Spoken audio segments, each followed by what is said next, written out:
Good afternoon. This is the old coach, and we're in the beautiful North Georgia mountains up at our M.A.S.H and GPS headquarters, and we're writing a book. It's called What a Difference a Day Makes. And I know in chapter 1, we're doing chapter 2 today, by the way. And in chapter 1, we're going to be redundant and tell a little bit of the story again, but everything's about the important days in our life, and I mean really important. And I'm 79 years old in a couple of months, and in my 79 years and 42 different businesses and 16,000 students, there's only 10 days that really made a difference.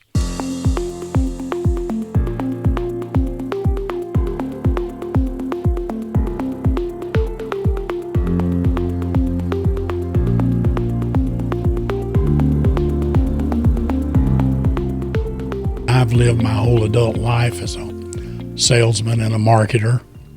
And so as we look at the importance of those, and there's things that come into play in our everyday life, in our business, in our home, and what I call the 80-20 rule is always in effect. 20% of the people in your life do 80% of the work and make 80% of the money. And it's that true in a church, in your business, whatever it is. And it's really true in my home growing up. There was 3 boys, and only one of us really did a great job. And if you want some arguing with that, ask my 2 brothers. They'll say that is not accurate. But anyway, what we're wanting everybody to see and do is really think about the days in your life that really made a difference. And there's a lot of days, and when we started this, I probably had 120 things that I wrote down. But then I'd say, no, this was really because of that, and this because, and it all boiled down out of the 80 or 100 different things I wrote, 10 of them. And it's back to the 80-20. That's what made a difference. And these 10 days that we're writing about is my life. But I think it'd be awesome to every one of you. Do your own days. And if you're 40 years old, you don't have 10 yet, probably. But write them, and then write about them, because it matters to me, because what I'm doing in this, and it's bringing about awesome memories for me to sit and talk about those days. And yesterday we talked about me being gone 5 hours, and I went to heaven. And as the night was ended last night, all I could do is just lay and thank you, God. Thank you for letting me live that as a boy. But what it did for me then, and it's doing for me now, it eliminated fear of dying. Now, how awesome is that? I mean, really think about it. Because I know what it's like 1 second after this body lays down. It's total peace. Boom. How awesome is that? Now, that's got little to do with our subject today. Today we're talking about typing. Yeah, typing. Now, in all of my years of school, there was only one day that made a difference when I got here and looked back. Out of all those years, there was a lot of things I wrote initially. There were just days. Yeah, there was something. But now hear me. The story I'm going to tell you and where it leads to is the storyline. And when I was a boy, we went to a little school out in Fannin County called West Fannin, and loved it the whole 9 yards. But we were seniors, and there was 8 or 10 of us that run around together everywhere, whatever we did, being mischievous or whatever, but that was it. So we were standing in the hall in the day that we're signing up for whatever class we're going to take this year. And I'll never forget it, and it was just funny then.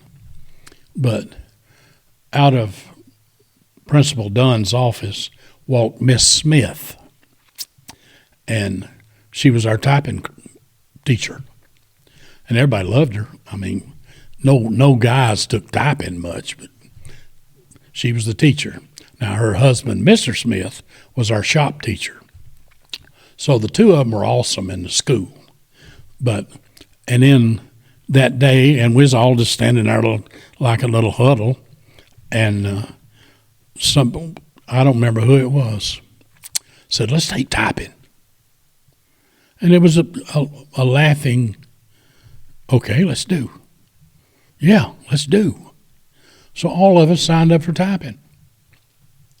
And all 8 or 10, however many there was, were taking classes. Well, we had all 6 periods together. I can't believe that the administrator of the school let that happen, but it did, because it was just, it was crazy. But we had a ball. I mean, really had a ball. And but we took typing class. Now, I'd never sat down at a typewriter. Never even thought about it. But we went into typing class on day 1. We all had those old key typewriters sitting in front of us. And so it was just pack and do. But Miss Smith started, here, let's do this. So we started typing. And as that got into it, I don't know why. I do now, but I then had no clue why, that it was just automatic for me. I could absolutely sit down there and just, not day 1, I don't remember how day 1 and day 5 went, but it wasn't long till now's the time for all good men to come to the aid of their country. I could type that, bam. And somebody was sitting by, I believe it's Johnny Pickett sitting behind me, that we'd have these speed typing things in class, and Miss Smith would say, go. And here we'd go. And I'd flip my carriage just quick. And old Johnny he had a little temper anyway, but he'd beat on the top of his typewriter. I bet his dad had to buy 2 or 3 typewriters that year. But anyway, it was just funny. But to me, it was, honestly, it was just, and just a little insert in the middle of that. I went home that first day that we decided that, and told Mom and Dad that I was taking typing. And my mother said, that's a good thing. I don't know why, but that's a good thing, George. But that same thing, my mom, that year, she was a supervisor at Levi Strauss. And during the break between the junior and senior year, she said, why don't you come out to Levi's and work on a machine? Now, that building was full of women after they worked on them machines, and Levi was a big deal to the community. And I said, what? She said, try it. So I went out and sat down at that machine, and it had to be planned. But behind me was my Aunt Genova. She worked there. And somehow my machine was right in front of hers. Right. So anyway, we started and everything was on production. You had to do so many bundles a day to get production, to get paid. But it was kind of like that typing class to me. And I was what they call tacking pants, Levi's, where you put a strength tag in all them different positions so the jeans would stay together. And so my Aunt Genova sat behind me. She was a cheerleader. And she could talk to me without disturbing anything. And she kept saying, attaboy, attaboy. And day 2, I made production. It had never been done. And so many bundles. But anyway, it was just the same type thing in that there was in typing. There was a motion that you had to do to get in cadence to make that happen? Well, typing, I guess, is the same way.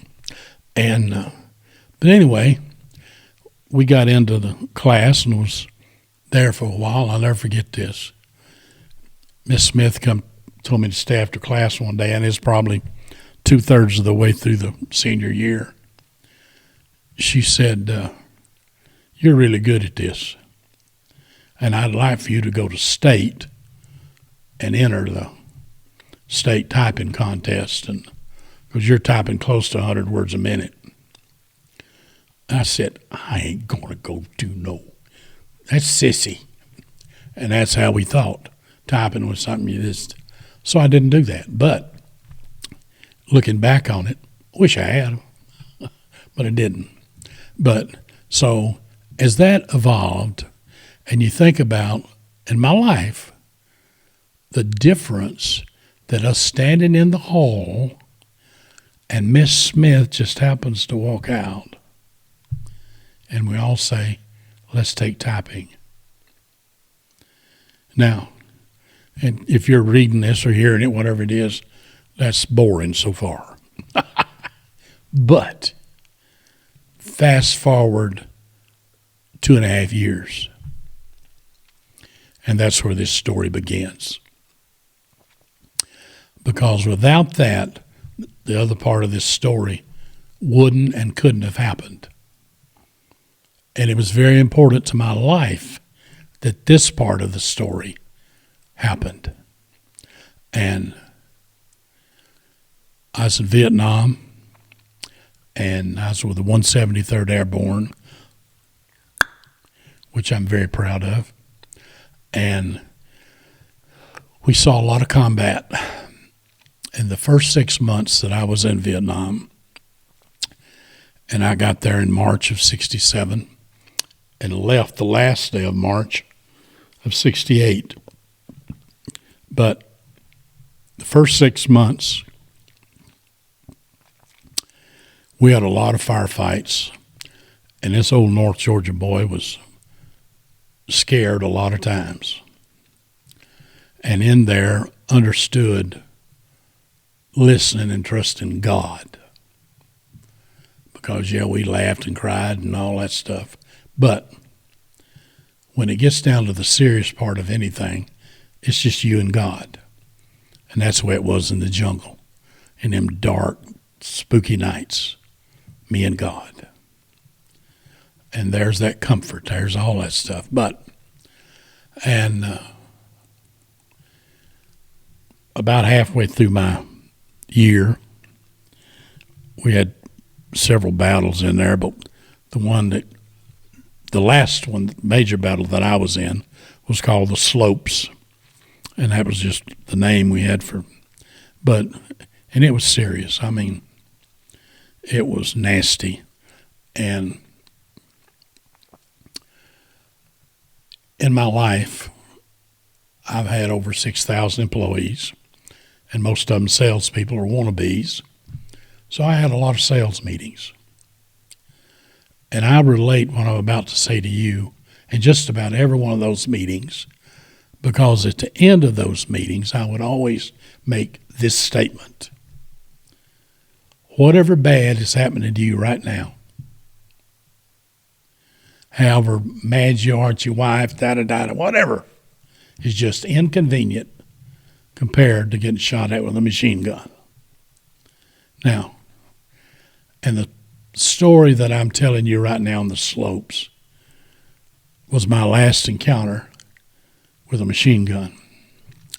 And we were on the side of a mountain, and everything just opened up. Now, we were about halfway back in the columns. There's a couple of platoons in front of us, and we were exposed on the side of this hill. And I knew it. I mean, I was looking, and somebody over on the side of a mountain, they could see us and we can't see them. And that was my thought, and that's where I was. And we were laying, because it was, to my left was on a trail, but it was just almost straight off down to the left side. And as we was in that position, I heard the machine gun open up on the side of the mountain over there. Now, to my right was a bamboo thicket all the way down that side. And really, we could only go 3 or 4 yards uphill without getting in that bamboo, and you just can't crawl through bamboo. But anyway, I could hear the bullets hitting the bamboo, and it was walking right at us. Now, we need to face that gun and silence it. So that was the thought, but just because that spray was coming quick, I'm saying you're going, but it's quick. So, but the guy to my left was a South Vietnamese soldier, and we had several of them working with us in this operation. And so as that spray was coming, he raised up to turn the other way, was his intent as he was doing it. But just as he raised up, that machine gun bullet hit him right in the chest. And he actually fell on me. But here is what I realized when this shooting, that little part of that was over. Had he not raised up exactly when he did, that bullet would have hit me in the back. Now, I got no rhyme or reason for none of that except God. I don't know. But that guy and Doc Cotney crawled down there to us just in a minute. And if you look on our YouTube stuff, he sat in this chair and talked about Vietnam. He was our medic. But he came and performed a tracheotomy on the guy that I'm just talking about. And I assisted him all I could. And but it was a day. And we medevaced him, and I really don't know whether he made it or whether he didn't. I don't know. But because we went on for 2 full days of total skirmishes, one right after another. And ladies and gentlemen, when you're in a firefight, it ain't something you can forget. It ain't something you can not think about because it comes up. And all the things that go with that. But so as soon as that battle was over, though, I got to go on R&R. And boy, did we look forward to R&R. And on this R&R, I actually took 3 of them total, but wasn't supposed to. But anyway, international, and I was able to call my parents in Jonesboro, Georgia. And I'm about to cry. But when there's anticipation with that. And I was sitting in a motel room on the phone there, and it wasn't. But when you was talking, you'd have to say over, and then it's flip to the other side, and Mom and Dad could talk, and they'd say over, and then come back. Anyway, it was that kind of a scenario. So you young people that are on the internet, yeah, anyway. But to hear my mom say hello, and then that operator explaining to her what she's going to have to do to talk to me, I sat and listened to that. And here we were, Mom and Dad there, and we were talking, but it was just because my exit strategy from the day I got to Vietnam, and I said out loud to even the guys I was with, my only job here is to get home and hug my mother. Because I had a mother that prayed for me every day. A mother that wrote me 365 letters in the 365 days I was in Vietnam.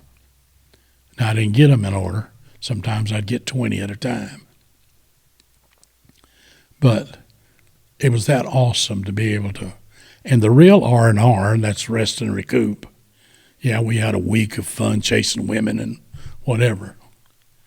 But the fun, or the real R&R, was that little 5-minute phone call.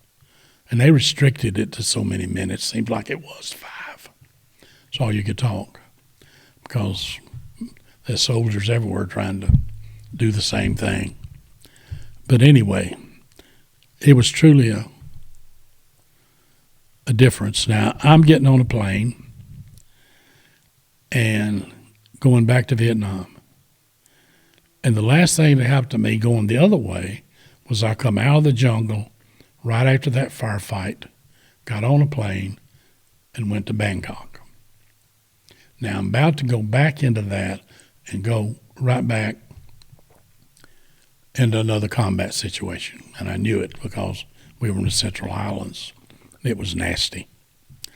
And it was nasty all the way through 67, because at the end of, or Thanksgiving of 67, the 173rd battled on Hill H-75.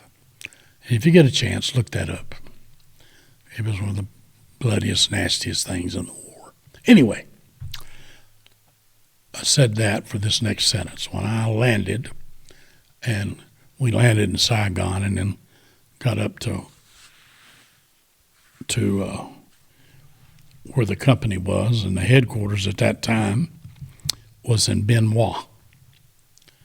And when I walked into our little area that had all of our little hooches and stuff there, but when I walked into the office to report back in, Lieutenant Owens was sitting at a desk inside. I'll never forget it. And Lieutenant Owens was one of my lieutenants in the field before he de-rose back to the rear. But he was sitting there cussing like a sailor, sitting at a typewriter. Keyword here is typewriter. He was sitting at a typewriter trying to type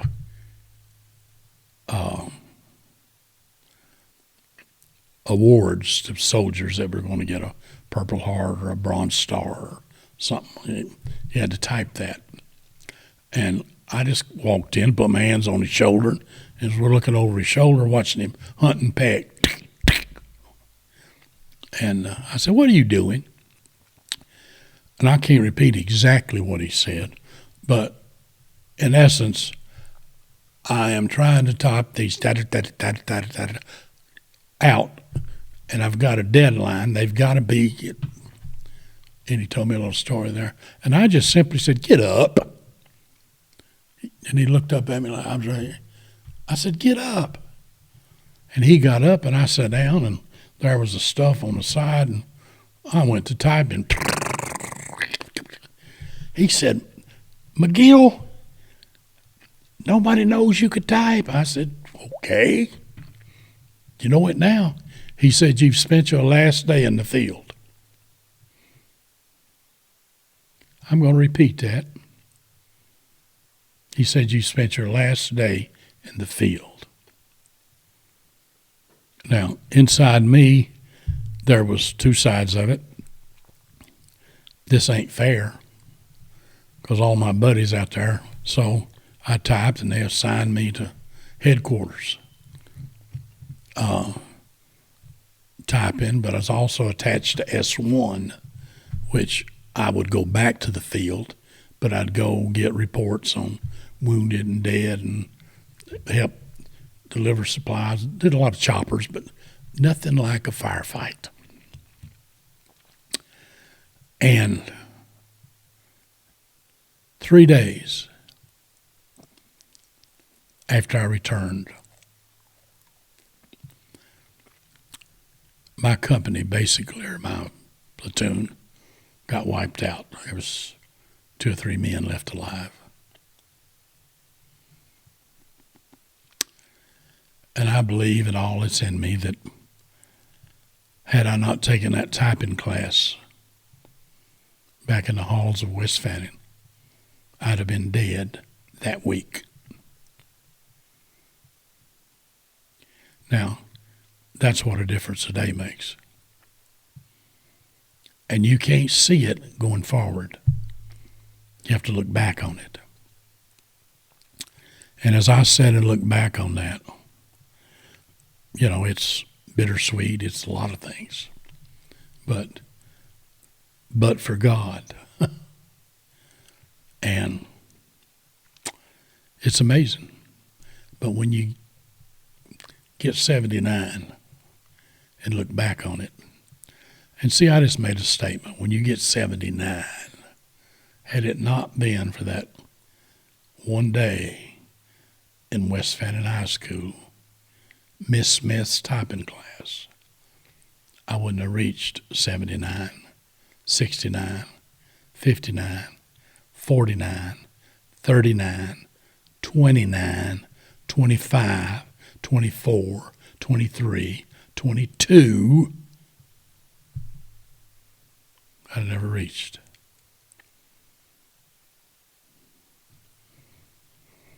What a difference a day makes. And those days when you do your index of your life, make those days and think about the days that really, really made a difference.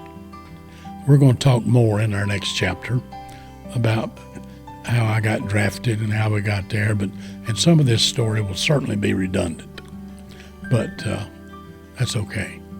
But be thankful for this day, whatever you're doing, and do it to the very best of your ability, whatever that is. And I'm going to leave you with the three-finger rule that I've lived all my adult life. Before you speak, analyze it. If you can fix whatever it is, fix it. If you can't, don't bitch about it. Get on with life. And that getting on with life is God. Be thankful for these days. Be thankful for every day. And we'll do this again on chapter 3. Have a great day.